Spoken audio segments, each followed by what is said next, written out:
So much for tuning in. And as you see from the title, we're going to be talking about Proposition 8 in the Christian community. Hot topic there. But I feel that I personally wanted to discuss this issue today because I am celebrating my 21st wedding anniversary. Yes, and I'm very excited about that. I thank God that He has brought my husband and I this far, and it's only been by His grace. And so I'm so thankful and grateful for being able to say that today I am celebrating 21 years of marriage to the most wonderful man in the world. And so, honey, I know you're going to watch this. I love you. So let's move on with this subject here. It's going to take me a few minutes, but I'm going to go as quickly as I can because, yes, we will be going to dinner tonight. And but I want to get this in real quick before we get ready to take off. So, of course, as a Californian, I have recently been surrounded by this issue from all sides.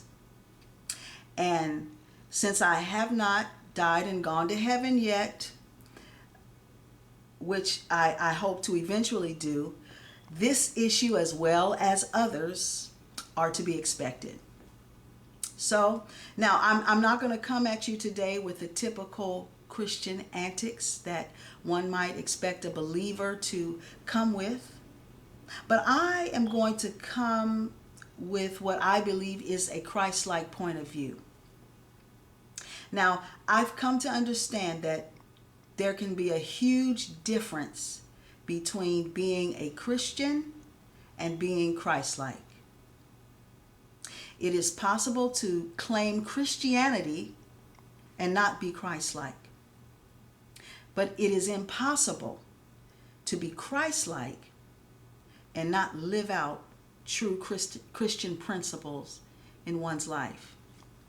I do believe that the one Christian principle that there is for all Christians to live out is the principle of love. But I will go further to say that Christian love is conditional. It is based on following the Ten Commandments, following the rules and the guidelines set forth in the Bible. But Christ-like love is unconditional. It is based on His love and grace that was given to us that we might give to others. In the view of what I believe is Christ's likeness, I will say that it is our responsibility as Christians to love as Christ loves, that being unconditional. In my view, some Christians can sometimes be patronizing to others by saying such things as, we love the sinner but hate the sin. You know, as if a sinner would respond by saying, "Oh, thank you, dear Christian, so much for loving me in spite of my horrible sin." Or we speak as if we don't have any sin. Or even better, we speak sometimes as if the sin we do have is not quite as bad as the sin had by some sinners.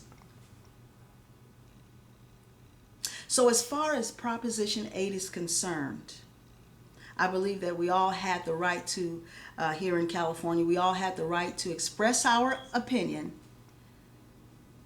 at the voting poll.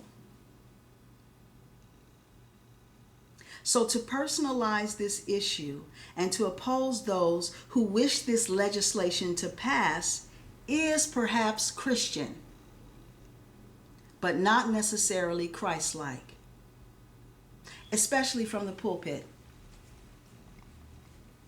I just want to throw in here real quickly that the next time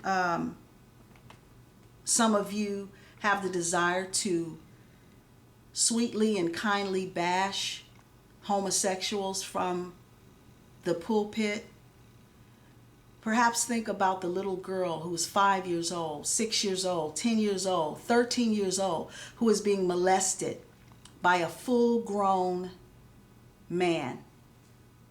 How about by a full-grown, straight, married man?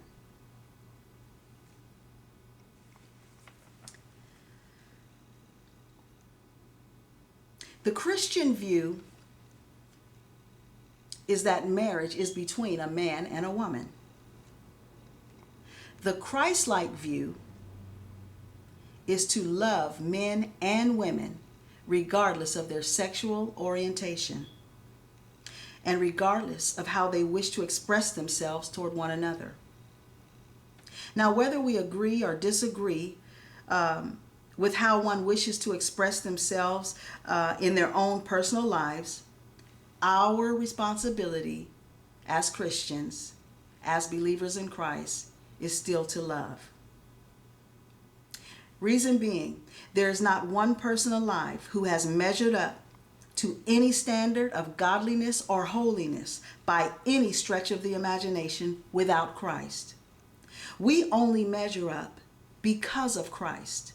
Therefore, we don't have a right to measure the sin of another or the shortcoming of someone else.